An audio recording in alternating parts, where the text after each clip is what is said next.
জাতিসংঘে জুলাই গণহত্যার তদন্ত প্রতিবেদন উপস্থাপন, শেখ হাসিনার নির্দেশেই চলে হত্যাযজ্ঞ, ভলকার তুর্ক। সশরীরে উপস্থিত কিংবা ভারতে লুকিয়ে থাকুক, হাসিনার বিচার হবেই, স্কাই নিউজকে ডক্টর ইউনুস। নির্বাচনের সাথে বিচার প্রক্রিয়ার সম্পর্ক নেই, সরকার পরিবর্তন হলেও বিচার চলবে, আমির খসরু। সিকিউরিটিজ এক্সচেঞ্জ কমিশনে দিনভর বিক্ষোভ, সেনা সহায়তায় চেয়ারম্যান উদ্ধার, পদত্যাগের আলটিমেটাম।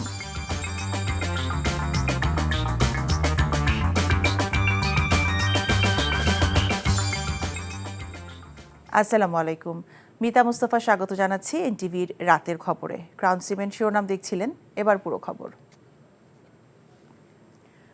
ভারতে পালিয়ে যাওয়া সাবেক প্রধানমন্ত্রী শেখ হাসিনার নির্দেশে তাকে ক্ষমতায় টিকিয়ে রাখতেই জুলাই অগাস্টে ভয়াবহ হত্যাযজ্ঞ চালায় আইনশৃঙ্খলা বাহিনী। জাতিসংঘের মানবাধিকার কাউন্সিলে বাংলাদেশের জুলাই অভ্যুত্থান নিয়ে তদন্ত প্রতিবেদনে এই তথ্য জানান সংস্থাটির মানবাধিকার বিষয়ক হাই কমিশনার ভলকার তুর্ক। এ সময় বাংলাদেশের মানুষের দুঃখ দুর্দশার চিত্র বিশ্ববাসীর সামনে তুলে ধরার জন্য জাতিসংঘকে ধন্যবাদ জানান আইন উপদেষ্টা ডক্টর আসিফ নজরুল। কাজী ইফতেখার শুভ, ডেস্ক রিপোর্ট। বিশ্ববাসীর সামনে এবার উপস্থাপিত হলো জুলাই আগস্টে গণঅভ্যুত্থানে রাজধানী ঢাকার যাত্রাবাড়ি এলাকার চিত্র। কিভাবে নিরাপত্তা বাহিনী নিরস্ত্র আন্দোলনকারীদের উপর কাছ থেকে গুলি চালায় সেই নৃশংস ছবি প্রদর্শিত হলো জাতিসংঘের মানবাধিকার বিষয়ক হাই কমিশন অফিসের অধিবেশনে। বুধবার সুইজারল্যান্ডের জেনেভায় বাংলাদেশের জুলাই অভ্যুত্থান নিয়ে সংস্থাটির তদন্ত প্রতিবেদন তুলে ধরেন জাতিসংঘ মানবাধিকার বিষয়ক হাই কমিশনার ভলকার তুর্ক। ভারতে পালিয়ে যাওয়া ক্ষমতাচ্যুত প্রধানমন্ত্রী শেখ হাসিনা ক্ষমতায় টিকে থাকতে আইন শৃঙ্খলা বাহিনীকে কিভাবে কাজে লাগান সেই বর্ণনা দেন তিনি। বাংলাদেশের সাবেক প্রধানমন্ত্রীকে ক্ষমতায় রাখতে আন্দোলনকারীদের দমনে যুক্ত ছিলেন নিরাপত্তা বাহিনীর সিনিয়র কর্মকর্তারা। তাদের নির্দেশে আন্দোলনকারীদের ওপর চড়াও হয় আইনশৃঙ্খলা বাহিনীর সদস্য এবং আওয়ামী লীগ ও তাদের অন্য সংগঠনের নেতাকর্মীরা। প্রধানমন্ত্রীর নির্দেশে হত্যাকাণ্ড চালানো হয়েছে তার সাক্ষ্য প্রমাণ আমাদের ফ্যাক্ট ফাইন্ডিং টিম পেয়েছে। নির্বিচারগুলিতে শিশুদের নজিরবিহীনভাবে হত্যা করা হয়েছে। ন্যায় বিচার নিশ্চিত করা এবং বাংলাদেশকে পুনর্গঠন করাই এখন বড় চ্যালেঞ্জ। মানবাধিকার নিশ্চিতে জাতিসংঘের পরবর্তী কার্যক্রমে সদস্য রাষ্ট্রের সহযোগিতা কামনা করছে মানবাধিকার হাই কমিশন। গুমের তদন্ত সহ প্রযুক্তিগত সহযোগিতা নিশ্চিতে জাতিসংঘ বাংলাদেশের পাশে থাকবে জানিয়ে অন্তর্বর্তী সরকারের প্রচেষ্টায় সবার সমর্থন জানানো উচিত বলেও মন্তব্য করেন ভলকার তুর্ক। এ সময় উপস্থাপন করা হয় বিক্ষোভকারীদের উপর ছোড়া বিভিন্ন গুলির ছবি এবং আকার। এছাড়াও প্রদর্শন করা হয় নির্মম গণহত্যার প্রামাণ্যচিত্র। বাংলাদেশের মানুষের উপর তৎকালীন ক্ষমতাসীন দলের নির্যাতন এবং দুঃখ দুর্দশার চিত্র বিশ্ববাসীর সামনে তুলে ধরার জন্য জাতিসংঘকে ধন্যবাদ জানান অন্তর্বর্তীকালীন সরকারের আইন উপদেষ্টা আসিফ নজরুল। বাংলাদেশের মানুষের উপর স্বৈরাচারী সরকার যে নির্মম নির্যাতন ও হত্যাকাণ্ড চালিয়েছে তা নিরপেক্ষভাবে বিশ্বের সামনে উপস্থাপন করায় জাতিসংঘের প্রতি কৃতজ্ঞ নোবেলজয়ী ডক্টর ইউনুসের নেতৃত্বাধীন অন্তর্বর্তীকালীন সরকার। হাইকমিশনের প্রতিবেদন ন্যায় বিচার এবং মানবাধিকার নিশ্চিতে বিশাল ভূমিকা রাখবে, পাশাপাশি সংস্কারের মাধ্যমে নতুন বাংলাদেশ বিনির্মাণে সহায়ক হবে। এছাড়াও এ সময় উপস্থিত ছিলেন তথ্য ও সম্প্রচার উপদেষ্টা মাহফুজ আলম, মায়ের ডাকের সমন্বয়ক সানজিদা ইসলাম তুলি, ছাত্র আন্দোলনের সময় নিহত শহীদ মীর মুগ্ধের ভাই মাহমুদুর রহমান দীপ্ত সহ রাজপথের বেশ কয়েকজন আন্দোলনকারী। কিভাবে মুগ্ধসহ আন্দোলনে অংশ নেওয়াদের উপর হত্যা নির্যাতন চালানো হয় সেই ভয়াবহ চিত্র তুলে ধরেন তারা। কাজী থেকে Shubho, NTV international desk. Sheikh Hasina এবং তার সহযোগীদের মানবতা বিরোধী অপরাধে বিচারের মুখোমুখি করা হবে বলে জানিয়েছেন প্রধান উপদেষ্টা প্রফেসর মোহাম্মদ ইউনুস। ব্রিটিশ সংবাদ মাধ্যম স্কাই নিউজকে দেওয়া সাক্ষাৎকারে একথা জানান তিনি। গুমের বিষয়ে বলেন, স্বেচ্ছায় কিংবা বাধ্য হয়ে পুরো সরকার এর সঙ্গে জড়িত ছিল, তাই অপরাধীদের বিচারের আওতায় আনতে বেগ পেতে হচ্ছে। শেখ খলিল সোহেলের ডেস্ক রিপোর্ট। যুক্তরাজ্য ভিত্তিক স্কাই নিউজের এশিয়া প্রতিনিধি কর্ডেলিয়া লিঞ্চকে দেওয়া সাক্ষাৎকারে প্রধান উপদেষ্টা প্রফেসর মোহাম্মদ ইউনুস বলেন, সন্ত্রাস দমনের নামে যা করেছেন ভারতে পালিয়ে থাকা শেখ হাসিনা সশরীরে হাজির থাকুন বা না থাকুন, সেজন্য তাকে অবশ্যই বিচারের মুখোমুখি করা হবে। So we'll be asking, already asked India. Sheikh হাসিনার বিচারের ব্যবস্থা করা হবে, তিনি সশরীরে উপস্থিত থাকুক বা না থাকুক। হাসিনার অপরাধের সকল প্রমাণ সরকারের কাছে রয়েছে। তাকে ফেরত দিতে আনুষ্ঠানিকভাবে ভারতকে জানানো হয়েছে এবং নয়াদিল্লির জবাবের অপেক্ষায় আছে ঢাকা। শুধু তার নয়, বরং যারা তাকে সহযোগিতা করেছেন, তার পরিবারের সদস্য, তার আশ্রিত ব্যক্তি অথবা সহযোগীদের, তাদের সবার বিচার করা হবে। Because legal process is very slow. Aynaghor প্রসঙ্গে প্রশ্নের জবাবে প্রফেসর ইউনূস বলেন, ক্ষমতা কুক্ষিগত করতে বিরোধীদের গোপন বন্দিশালায় রেখে অমানবিক নির্যাতন চালান Sheikh Hasina. Most heinous thing you can. আয়নাঘরের দৃশ্য দেখে হতবাক হয়ে গেছি। আপনি চোখে যা দেখতে পারেন, আপনি যা অনুভব করতে পারেন, অথবা আপনার পক্ষে যা পর্যবেক্ষণ করা সম্ভব, তার মধ্যে সেগুলো সবচেয়ে জঘন্য। পুরো সরকার এর সঙ্গে জড়িত ছিল। ফলে কারা অতি উৎসাহী হয়ে এই কাজ করেছে, কারা আদেশ পালন করতে গিয়ে এটা করেছে এবং কারা ইচ্ছা না থাকা সত্ত্বেও ওইসব কাজ করতে বাধ্য হয়েছেন, তা প্রভেদ করতে বেগ পেতে হচ্ছে। Observe. সাক্ষাৎকারে উঠে আসে ব্রিটিশ এমপি টিউলিপ সিদ্দিকীর বিরুদ্ধে দুর্নীতির অভিযোগ প্রসঙ্গ। If she is proven, তার বিরুদ্ধে মামলা গুরুতর। তার বিরুদ্ধে বলা হয়েছে তিনি বিপুল পরিমাণ সম্পদ বাংলাদেশে রেখে গেছেন। সব কিছু খতিয়ে দেখা হবে। trial in Bangladesh and so. সাক্ষাৎকারে রোহিঙ্গা সংকট খুব দ্রুত সমাধান হচ্ছে না বলেও আশঙ্কার কথা জানান 84 বছর বয়সী নোবেলজয়ী Yunus. Inflow of Rohingyas coming to Bangladesh, so we had to deal with their army on the border. Sheikh Khalil Sohel, NTV international desk. দেশের লাখো শ্রমিকের জীবনমান উন্নয়নে শ্রম আইনকে আন্তর্জাতিক মানের সঙ্গে সামঞ্জস্যপূর্ণ করার নির্দেশ দিয়েছেন প্রধান উপদেষ্টা অধ্যাপক ডক্টর মোহাম্মদ ইউনূস। আগামী 10 থেকে 20 মার্চ জেনেভায় অনুষ্ঠিতব্য আন্তর্জাতিক শ্রম সংস্থা ILO এর 353তম অধিবেশনের আগে শ্রম এবং কর্মসংস্থান মন্ত্রণালয়ের কর্মকর্তাদের সঙ্গে এক বৈঠকে তিনি এই নির্দেশনা দেন। রাষ্ট্রীয় অতিথি ভবন যমুনায় বৈঠক অনুষ্ঠিত হয়। বৈঠকের প্রধান উপদেষ্টা সংশ্লিষ্ট কর্মকর্তাদের উদ্দেশ্যে বলেন, সবকিছু ইতিবাচকভাবে করতে হবে এবং কোনো অজুহাত দেওয়া চলবে না। বাংলাদেশের শ্রম খাতে কর্মীদের বীমা সুবিধা এবং স্বাস্থ্যসেবা নিশ্চিত করার নির্দেশনা দেন তিনি। বৈঠকে শ্রম ও কর্মসংস্থান মন্ত্রণালয়ের উপদেষ্টা এম সাখাওয়াত হোসেন, সংশ্লিষ্ট সচিব এবং ILO বাংলাদেশের আবাসিক প্রতিনিধি তুওমো পুশিয়াইনেন উপস্থিত ছিলেন।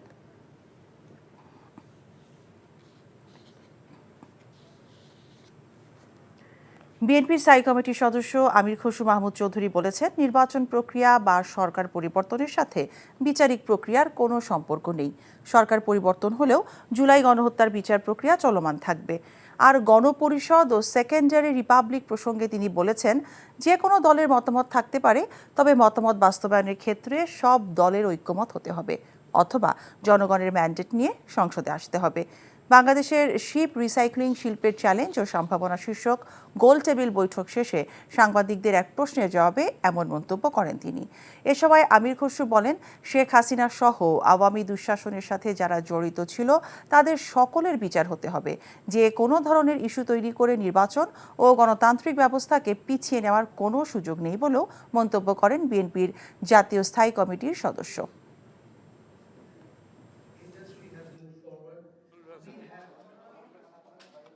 সরকার পরিবর্তনের সাথে বিচারিক প্রক্রিয়ার তো কোনো সম্পর্ক নেই। বিচারিক প্রক্রিয়া হচ্ছে, আমরা আইনের শাসনে যদি বিশ্বাস করি, তো বিচারিক প্রক্রিয়া চলতেই আছে এবং চলবে। সেটা শেখ হাসিনার শাস্তি এখনো হবে, তখনও হবে, তারপরেও হবে। সুতরাং বিচারিক প্রক্রিয়ার সাথে নির্বাচনের কোনো সম্পর্ক নেই। আপনার যে ইচ্ছা, আপনার যে প্রত্যাশা, আপনার যে চিন্তা, সেটা যদি আপনি বাস্তবায়ন করতে চান, সেটা যদি ঐক্যমতের মাধ্যমে না হয়, আপনাকে জনগণের কাছে যেতে হবে। আগামী নির্বাচন ম্যান্ডেট নিয়ে আসেন, সংসদে আসেন, সংসদে আলোচনা হবে, বিতর্ক হবে, সংসদে পাস হবে। বিএনপির সিনিয়র যুগ্ম মহাসচিব অ্যাডভোকেট রুহুল কবির রিজভী আহমেদ বলেছেন, শিক্ষক কর্মচারীরা এই রমজান মাসে রাজপথে থেকে বেতন ভাতার জন্য আন্দোলন করবে, এটা কেউ প্রধান উপদেষ্টা ও শিক্ষা উপদেষ্টার কাছে আশা করে না। দুপুরে জাতীয় প্রেস ক্লাবের সামনে এমপিও ভুক্তির দাবিতে শিক্ষক কর্মচারীদের অবস্থান কর্মসূচিতে এই কথা বলেন তিনি। এ সময় তিনি বলেন, জাতি গড়ার কারিগর শিক্ষক সমাজকে অভুক্ত রেখে অবহেলা করে নতুন বাংলাদেশ বিনির্মাণ সম্ভব নয়। বলেন, শিক্ষা প্রতিষ্ঠান স্বীকৃতি পাওয়ার 20 থেকে 25 বছর বা তারও বেশি সময় ধরে নন এমপিও থাকবে, প্রতিষ্ঠান এমপিওভুক্ত হবে না। শিক্ষক কর্মচারীরা সরকারি বেতন ভাতা পাবেন না, তা হতে পারে না। বিএনপি ক্ষমতায় গেলে শিক্ষকদের যৌক্তিক দাবি মেনে নেবে বলেও জানান তিনি। অন্তর্বর্তী সরকারের প্রধান উপদেষ্টার বিশেষ সহকারী হিসেবে নিয়োগ পেয়েছেন আরও 2 জন। তাদের প্রতিমন্ত্রীর পদমর্যাদা দেওয়া হয়েছে। তাদের মধ্যে শেখ মঈনুদ্দিন সড়ক পরিবহন ও সেতু মন্ত্রণালয় এবং ডাক, টেলিযোগাযোগ ও তথ্য প্রযুক্তি মন্ত্রণালয়ের বিশেষ সহকারী হিসেবে দায়িত্ব পালন করবেন ফয়েজ আহমেদ তৈয়ব। সেভাবেই তাদের নির্বাহী ক্ষমতা দেওয়া হয়েছে। আজ এই বিষয়ে প্রজ্ঞাপন জারি করেছে মন্ত্রিপরিষদ বিভাগ। এতে বলা হয়, বিশেষ সহকারী থাকাকালীন তারা প্রতিমন্ত্রীর পদমর্যাদা, বেতন ভাতা ও আনুষঙ্গিক সুবিধা পাবেন। এর আগে প্রতিমন্ত্রী পদমর্যাদায় নিয়োগকৃত প্রধান উপদেষ্টার 3 জন বিশেষ সহকারীকে 3টি মন্ত্রণালয়ের দায়িত্ব দেওয়া হয়। এ নিয়ে প্রধান উপদেষ্টার 5 জন বিশেষ সহকারী প্রতিমন্ত্রীর পদমর্যাদায় 5টি মন্ত্রণালয়ের দায়িত্বে রয়েছেন। মাত্র 5 দিন সময় হাতে নিয়ে 10ই মার্চের মধ্যে সবার হাতে বাকি সব বই পৌঁছে যাবে বলে জানিয়ে গেলেন সদ্য বিদায়ী শিক্ষা উপদেষ্টা ডক্টর ওয়াহিদুদ্দিন মাহমুদ। বলেন, শিক্ষকদের 15 বছরের অবসর এবং কল্যাণ ভাতার বঞ্চনা 1 বছরের বাজেট দিয়ে মিটবে না। আর শপথ গ্রহণ শেষে নতুন শিক্ষা উপদেষ্টা সিআর আবরার বলেছেন, এমন শিক্ষা ব্যবস্থা প্রয়োজন যাতে দেশেই নিজেদের ভবিষ্যৎ দেখতে পারেন শিক্ষার্থীরা। রোকন উদ্দিনের রিপোর্ট। জাতীয় শিক্ষাক্রম ও পাঠ্যপুস্তক বোর্ড এনসিটিবির হিসেবে আর 3 কোটি বই শিক্ষার্থীদের হাতে তুলে দিতে পারলেই এবছরের চাহিদা অনুযায়ী প্রায় 41 কোটি বই পৌঁছে যাবে সবার কাছে। জানুয়ারির পর থেকেই কবে শিক্ষার্থীরা সব বই হাতে পাচ্ছেন এমন প্রশ্ন উঠেছে হরহামেশাই। প্রায় 7 মাস শিক্ষা মন্ত্রণালয়ের দায়িত্ব পালন করার পর শেষ দিনে উপদেষ্টা জানালেন, আর 5 দিনের মধ্যেই সবাই পাচ্ছেন সব বই। আমি বলেছিলাম ফেব্রুয়ারির শেষ পর্যন্ত, কিন্তু হয়তো মার্চের 10 তারিখে পর্যন্ত সব জায়গায় যাবে। দায়িত্ব পালনকালে শুরু করতে না পারা বেশ কিছু বিষয় যেমন সামনে আনলেন, তেমনি মনে করিয়ে দিলেন শিক্ষা প্রতিষ্ঠানের পরিচালনা পর্ষদের যোগ্যতা নির্ধারণের মতো উল্লেখযোগ্য কাজের কথাও। বলেন, শিক্ষকদের অনেক দাবি নিয়েও। শিক্ষকদের কল্যাণ ভাতা এবং অবসর ভাতা, যেটা তাদের সবচেয়ে ন্যায্য দাবি, আমরা যতদূর পারি চেষ্টা করব এই দাবিগুলো মেটাতে। কিন্তু 15-20 বছরের বঞ্চনা 1 বছর 2 বছরের বাজেট দিয়ে তো মেটানো যায় না। এদিকে দায়িত্ব নিয়ে দীর্ঘমেয়াদী পরিকল্পনা শুরুর কথা জানিয়েছেন নতুন শিক্ষা উপদেষ্টা। স্বল্প মেয়াদী বিষয়গুলোকে আমরা আইডেন্টিফাই করব এবং সেগুলো ব্যাপারে আমরা শুরু করব, এবং এছাড়া লং ড্রন যে কিছু ইস্যুস যেগুলো আছে, যেগুলো আমাদেরকে সমাধান করতে হবে বলে আমরা মনে করি, তাহলে আমরা অংশীজনদের নিয়ে আমরা সেগুলো নিয়ে আলাপ আলোচনা শুরু করব। অন্তর্বর্তী সরকারের আমলে পরিকল্পনার বাস্তবায়ন না হলেও আর সবার মতোই যাত্রাটা শুরু করতে চান সিআর আবরার। রোকন উদ্দিন, এনটিভি নিউজ, ঢাকা। এর আগে সকালে অন্তর্বর্তীকালীন সরকারের নতুন উপদেষ্টা হিসেবে শপথ নেন ঢাকা বিশ্ববিদ্যালয়ের আন্তর্জাতিক সম্পর্ক বিভাগের অধ্যাপক ও মানবাধিকার কর্মী চৌধুরী রফিকুল আবরার। বঙ্গভবনে উপদেষ্টা হিসেবে শপথ গ্রহণ করেন তিনি। প্রফেসর সিআর আবরারকে শপথ বাক্য পাঠ করান রাষ্ট্রপতি মোহাম্মদ শাহাবুদ্দিন। বেলা 11টায় শপথ গ্রহণ অনুষ্ঠানের কার্যক্রম শুরু হয়। শুরুতেই জুলাই গণ অভ্যুত্থানে নিহতদের স্মরণে 1 মিনিট নীরবতা পালন করা হয়। নতুন একজন যুক্ত হওয়ায় অন্তর্বর্তীকালীন সরকারের প্রধান উপদেষ্টা সহ মোট উপদেষ্টার সংখ্যা দাঁড়িয়েছে 23 জনে।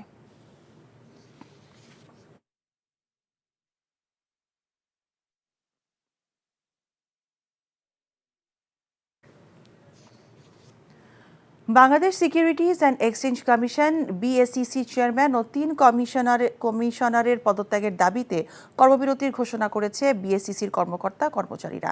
বিকেলে এক সংবাদ সম্মেলনে সংস্থাটির কর্মকর্তা কর্মচারীদের পক্ষে এই কর্মবিরতির ঘোষণা দেন নির্বাহী পরিচালক মাহবুবুল আলম। সংবাদ সম্মেলনে বলা হয়, কমিশনের কর্মকর্তা কর্মচারীরা তাদের কয়েক দফা দাবি কমিশনের সামনে উপস্থাপন করেন, কিন্তু সেসব দাবি দেওয়ার বিষয়ে সুনির্দিষ্ট কোনো বক্তব্য কমিশনের কাছ থেকে পাওয়া যায়নি।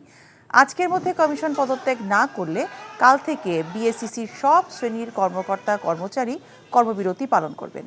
এর আগে বেলা 11টার পর থেকে বিএসইসি ভবনের চেয়ারম্যান এবং অন্য কমিশনারদের অবরুদ্ধ করে রাখেন সংস্থাটির কর্মকর্তা কর্মচারীরা। বেলা 3:30টার দিকে সেনাবাহিনী এবং পুলিশের দুটি দলের সহায়তায় কড়া নিরাপত্তার মধ্য দিয়ে বিএসইসি ভবন ত্যাগ করেন সংস্থাটির চেয়ারম্যান এবং অন্য কমিশনাররা। আমরা সরকারের প্রতি অনুরোধ জানাচ্ছি যে ওনাদের কে রিপ্লেস করে আমাদেরকে যোগ্য এবং সেই স্ট্যাটাসের লোক দেওয়া। হ্যাঁ, আমরা সেই স্ট্যাটাসের লোক চাই। অন্যান্য অর্গানাইজেশনে ওনারা যেমন লোক দিয়েছেন, বাংলাদেশ ব্যাংকের গভর্নর দিয়েছেন, ওই স্ট্যাটাসের লোক আমরা চাই, যারা আমাদেরকে অভিভাবকের মতো আমাদেরকে আগলায় রাখতে পারবেন এবং আমাদেরকে কাজকর্ম আমরা আমাদের মতো করে করতে পারবো। এতে আমাদের ক্যাপিটাল মার্কেট এবং উন্নতি হবে, আমরাও বাঁচবো।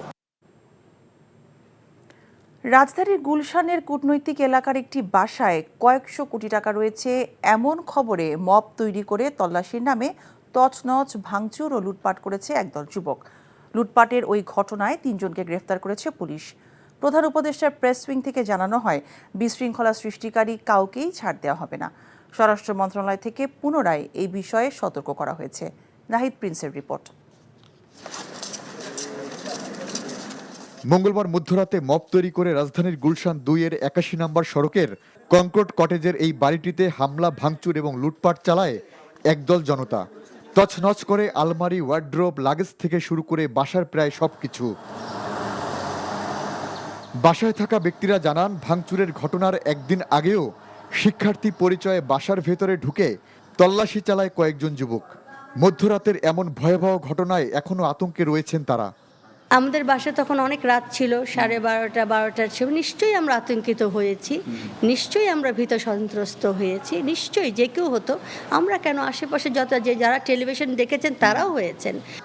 প্রত্যক্ষদর্শীরা জানান, গুলশানের কূটনৈতিক এলাকায় এমন হামলার ঘটনায় আতঙ্কিত তারা। গেটে গার্ড ছিল যিনি, ওনাকে বলছে গেট খোলার জন্য, উনি গেট খুলে নেয়, ওনারা গেটে ভাঙচুর করে উপরে ঢুকছে। গুলশানের মতো আবাসিক একটা এলাকায় একটা হামলা করতেছে, এটা তো সবাই একটা আতঙ্কের মাঝে আছে। বাড়িতে প্রবেশকারীরা জানান, ফ্ল্যাটে এসটি ইমামের ছেলের অবৈধ টাকা রাখার খবরে ফ্ল্যাটে প্রবেশ করেন তারা। তবে আইনশৃঙ্খলা বাহিনীর সদস্য ছাড়া বাড়িতে প্রবেশ নিয়ে কোনো সদুত্তর দিতে পারেননি তাদের কেউই। আমরা গুলশান থানা বলছি, ফোন দিছি, বলছে যে মানে এরা এখন এই মুহূর্তে আসতে পারে না।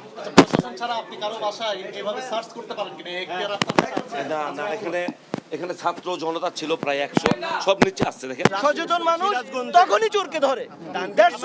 আমরা এখানে ছিলাম 20 বছর ডিভোর্স হলো, ওরা থাকে, আপনারা এগুলো জানেন না। বাড়ির লোকজন জানান, তানভীর ইমামের ছেলের সাথে প্রায় 2 যুগ আগে বিবাহ বিচ্ছেদ হয় বাসার মালিকের মেয়ের। বাড়ির মালিক বর্তমানে বিদেশে থাকেন। আমার বোন চলে আসছে এত বছর আগে, বিকজ মানসিক বনিবনা হয় নাই, সেটা তো কোনো মানে পলিটিক্যাল রিজনের জন্য না। এবং আমার বোন, she is an American person. আজকে যদি ওর কিছু হয়, তার দায়িত্বটা কে নেবে? আমরা খুব সাধারণ মানুষ, আমরা তো কোনো দল করি না। এমন লুটপাটের ঘটনায় নেতৃত্ব দেয়া 3 জনকে গ্রেপ্তার করেছে গুলশান থানা police. Nahid Prince, NTV news, Dhaka. July আন্দোলনে গাজীপুরের কোনাবাড়িতে 5ই অগাস্ট কলেজ ছাত্র হৃদয় হত্যাকাণ্ডের ঘটনায় দায়ের করা মামলায় পুলিশ কনস্টেবল আকরাম হোসেনকে একদিন জিজ্ঞাসাবাদের অনুমতি দিয়েছে আন্তর্জাতিক অপরাধ ট্রাইব্যুনাল। একই মামলায় গাজীপুরের কোনাবাড়ির সাবেক ওসি আশরাফ উদ্দিন সহ 5 পুলিশের বিরুদ্ধে তদন্ত শেষ করতে 3 মাস সময় দেওয়া হয়েছে। এদিকে জুলাই গণঅভ্যুত্থানে সংঘটিত মানবতা বিরোধী অপরাধের বিচারে প্রসিকিউশনকে সহযোগিতা করতে চায় সাবেক 2 মার্কিন কূটনীতিক উইলিয়াম বি মায়ালাম এবং জন ড্যানিলোভিজ। সকালে এই 2 প্রতিনিধি ট্রাইব্যুনালে যান। চিফ প্রসিকিউটর তাজুল ইসলামের সঙ্গে 1 ঘণ্টারও বেশি সময় বৈঠক করেন তারা। এদিকে জুলাই আন্দোলনে গাজীপুরে কলেজ ছাত্র হৃদয় হত্যাকাণ্ডে অভিযুক্ত কনস্টেবল আকরাম হোসেনকে 11 মার্চ তদন্ত সংস্থার হেফাজতে তাকে জিজ্ঞাসাবাদ করা হবে। আগামী 15 জুন হবে পরবর্তী শুনানি।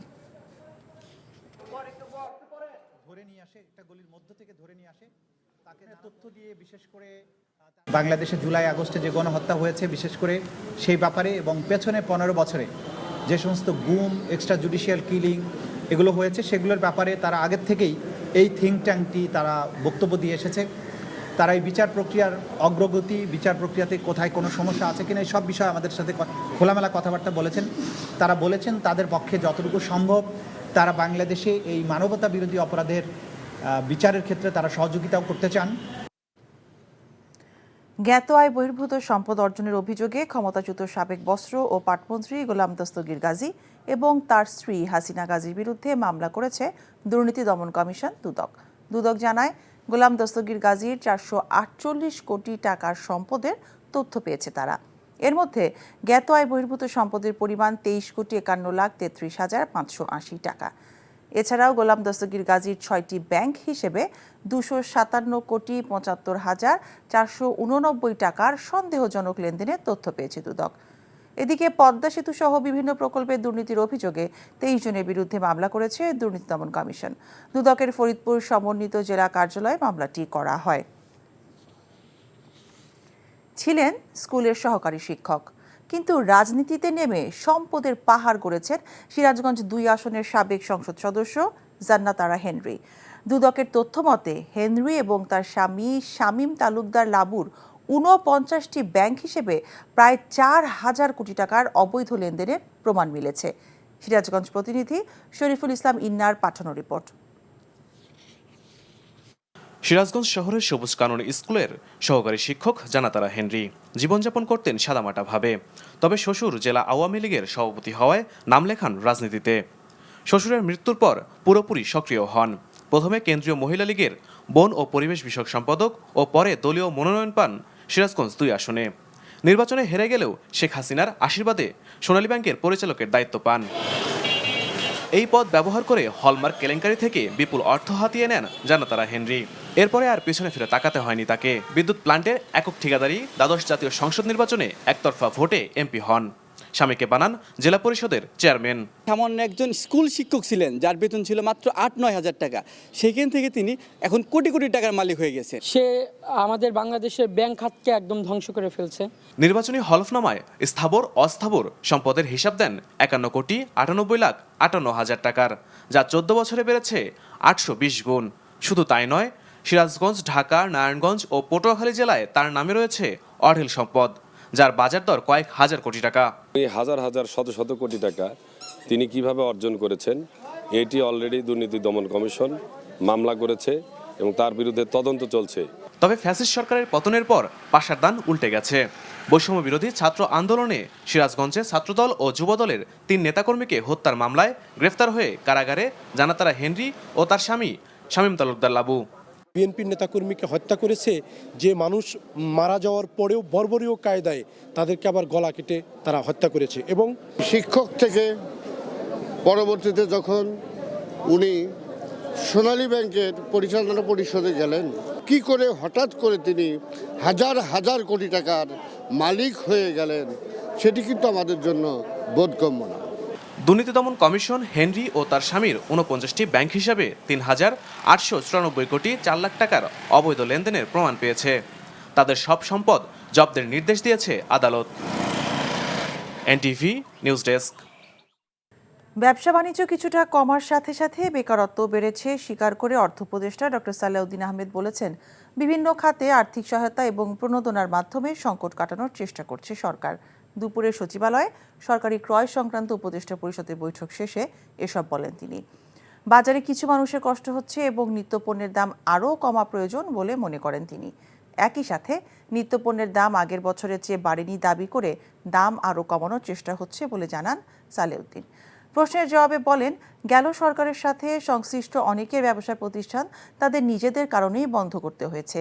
চাকরি হারানোর সব কর্মীর কর্মসংস্থানের চেষ্টা করা হবে, তবে সবাইকে কাজ দেয়া সরকারের পক্ষে সম্ভব নয় বলে জানান অর্থ উপদেষ্টা।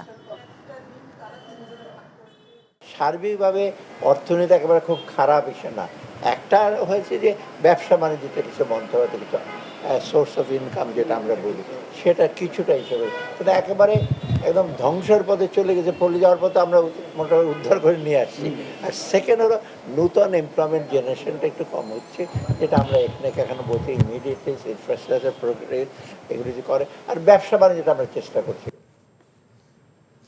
রাজধানীর গাবতলী গরুরহাট সংলগ্ন এলাকায় অবৈধভাবে গড়ে ওঠা বেশ কয়েকটি দোকান ও ব্যবসা প্রতিষ্ঠান উচ্ছেদ করেছে ঢাকা উত্তর সিটি কর্পোরেশন। 7 দিনের মধ্যে সব দোকান সরিয়ে দেওয়ার নির্দেশনা দেন ডিএনসিসির প্রশাসক মোহাম্মদ এজাজ। এ সময় ক্ষতিগ্রস্ত দোকানদারদের রোষানলে পড়েন তিনি। অবৈধ ব্যবসায়ীদের দাবি, নোটিশ ছাড়াই তাদের দোকান গুড়িয়ে দিয়েছে উত্তর সিটি কর্পোরেশন। প্রশাসক মোহাম্মদ এজাজ বলেন, দীর্ঘদিন ধরে প্রায় ৩০ একর জায়গা দখল করেছে স্থানীয়রা। অবৈধ দোকানদাররা বৈধতা পেতে চাইলে ডিএনসিসিকে ভাড়া দিতে হবে, অন্যথায় দখলদারদের উচ্ছেদে কোনো নোটিশ দেবে না ঢাকা উত্তর সিটি কর্পোরেশন।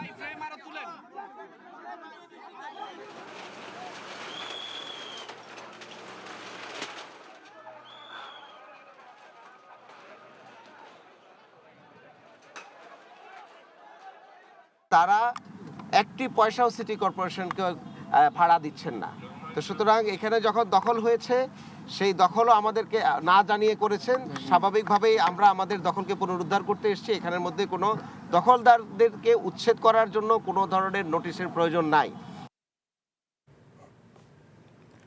নদী দূষণ ও দখলদারিদের নির্বাচনে অযোগ্য করতে গণপ্রতিনিধিত্ব অধ্যাদেশ সংশোধন চায় human rights and piece for বাংলাদেশের সভাপতি মনজিল মোরশেদ।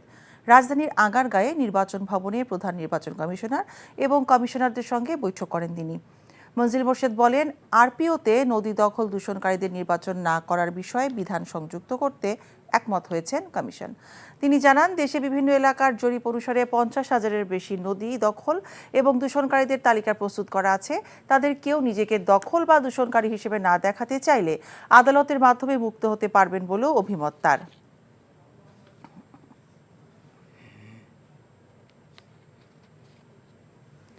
দেড় ঘন্টা বন্ধ থাকার পর 3 দফা দাবি পেশ করে রেলপথ অবরোধ তুলে নিয়েছে রাজশাহী বিশ্ববিদ্যালয়ের শিক্ষার্থীরা।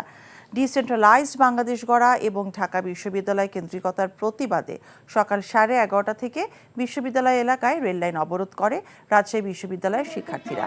বৈষম্য বিরোধী ছাত্র আন্দোলনের অন্যতম সমন্বয়ক সালাউদ্দিন আম্মার বলেন, ঢাকা কেন্দ্রিকতার বাইরে সারা দেশে নিয়োগের সমতা চাই। এই বাংলাদেশকে ঢাকা এবং ঢাকা বিশ্ববিদ্যালয় কেন্দ্রিকতা থেকে মুক্তি দিতে হবে।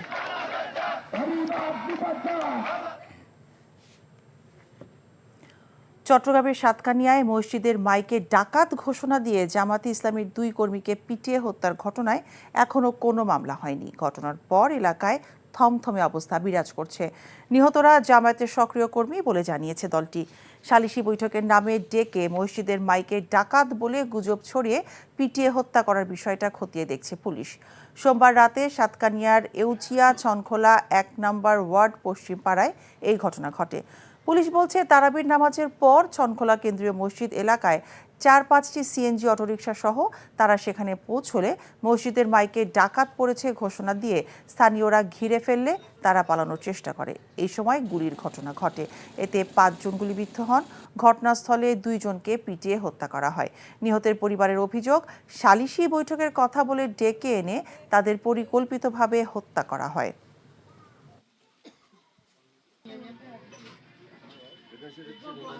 এরা যদি পরিকল্পনা না করতো, এরা 2 জনকে যদি টার্গেট না করতো এই এলাকার লোক, যে অপরাধী যে হোক না কেন, আপনার 7টা, এরা বলতেছে, কেউ বলতেছে যে 9টা, কেউ বলতেছে 7টা সিএনজি।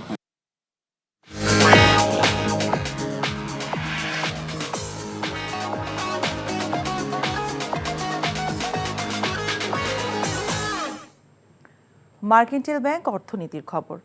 দেশের পিছিয়ে পড়া অঞ্চলগুলোতে কর্মসংস্থানমুখী শিল্প স্থাপন এবং বিনিয়োগ বৃদ্ধিতে কর অব্যাহতি চেয়েছে রপ্তানি প্রক্রিয়াকরণ অঞ্চল কর্তৃপক্ষ বেপসা। আর বেজার দাবি, পণ্য রপ্তানিতে শুল্কমুক্ত সুবিধা দেওয়া হলে রপ্তানি আয় আরও বাড়বে। এনবিআর এর সঙ্গে প্রাক বাজেট আলোচনায় এসব দাবি জানায় সংস্থা দুটি। এ সময় স্বাস্থ্যসেবা যন্ত্র আমদানিতে 15% ভ্যাট সম্পূর্ণ তুলে নেওয়া এবং অগ্রিম কর বাতিলের দাবি জানিয়েছে ইন্ডিয়া বাংলা এবং American chamber of commerce and industry. Selim মালিকের রিপোর্ট।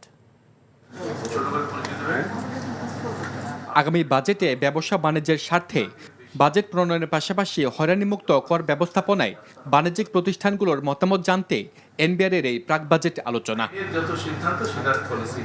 অগ্রিম আয়কর প্রদানকে বাণিজ্য প্রসারে বাধা মনে করে এটি পুরোপুরি প্রত্যাহারের দাবি ইন্ডিয়া বাংলা চেম্বারের। আর শুল্কমুক্ত স্বাস্থ্যসেবা পণ্য আমদানির সুযোগ চায় আমেরিকান চেম্বার। এই মেডিকেল ডিভাইস অর টেকনোলজি ইন্ডাস্ট্রির জন্য একটা সেপারেট ভিএটি রেট ইন্ট্রোডিউস করা হোক, মেবি 0% রেটে করা হোক। এআইটি এবং ভ্যাট আইনের আওতায় আগাম কর এটি প্রত্যাহার করার প্রস্তাব। মামলা সম্মত জটিলতার আটকে থাকা বকেয়া কর আদায় পদক্ষেপ নিয়ে জরুরি রাজস্ব বৃদ্ধি করা যেতে পারে। বিশেষ অর্থনৈতিক অঞ্চলে বিদেশি বিনিয়োগকৃত প্রতিষ্ঠানের সনদপত্র বারবার নবায়ন করা হয়রানিমূলক বলছে বেজা। আর ব্যবসা মনে করে অনুন্নত এলাকায় শিল্পের প্রসার ও প্রযুক্তি পণ্য উৎপাদন শুল্কমুক্ত করা উচিত। যারা চিটাগং বা ঢাকার কাছাকাছি তারা তো পোর্টের কাছে থাকতে চায়, ওদের cost of operation, cost of transportation কম। কিন্তু আমাকে যেই নীলফামারীতে দিলাম তার ওই 500 কিলোমিটার গাড়ি থেকে আসা, একে সামহাও আমাকে রিভাইজ করতে হবে। যে সার্টিফিকেট প্রথমবার ইস্যু করলে তার টোটাল ট্যাক্স হলিডে পিরিয়ডের জন্য একবার সার্টিফিকেট ইস্যু করলেই আসলে হয়, প্রত্যেক বছর নবায়নের বিষয়টা সেক্ষেত্রে আর যাতে মানে না হয়। এটা এনপির চেয়ারম্যান জানান, বাজেটে ব্যবসা বাণিজ্য প্রসারের সুবিধা দেওয়ার পাশাপাশি রাজস্ব বৃদ্ধির নীতিতে এগোবে সংস্থাটি।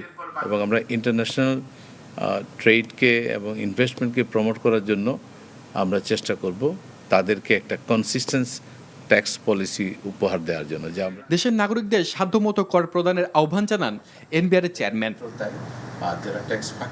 সেলিম মালিক, এনটিভি নিউজ, ঢাকা। পবিত্র মাহে রমজান উপলক্ষে দেশের বিভিন্ন স্থানে মাসব্যাপী টিসিবির স্বল্প মূল্যে নিত্যপণ্য বিক্রি শুরু হয়েছে। সকালে টাঙ্গাইল শহরের শহীদ স্মৃতি পৌর উদ্যানে এর উদ্বোধন করেন জেলা প্রশাসক আব্দুল্লাহ আল মামুন। শহরের 5টি পয়েন্টে জনপ্রতি 2 লিটার তেল, 1 কেজি ছোলা, 2 কেজি মসুরের ডাল, 1 কেজি চিনি বিক্রি হচ্ছে। প্রতিদিন সুলভ মূল্যে 2000 জন পাবেন এই সব পণ্য। নরসিংদীতে সপ্তাহে 2 দিন স্বল্প মূল্যে দুধ ও ডিম বিক্রি কার্যক্রম শুরু হয়েছে। দুপুরে জেলা প্রাণী সম্পদ অধিদপ্তরের আয়োজনে এর উদ্বোধন করা হয়। নাটোর শহরের 5টি পয়েন্টে টিসিবি সুলভ মূল্যে নিত্যপণ্য বিক্রি শুরু হয়েছে।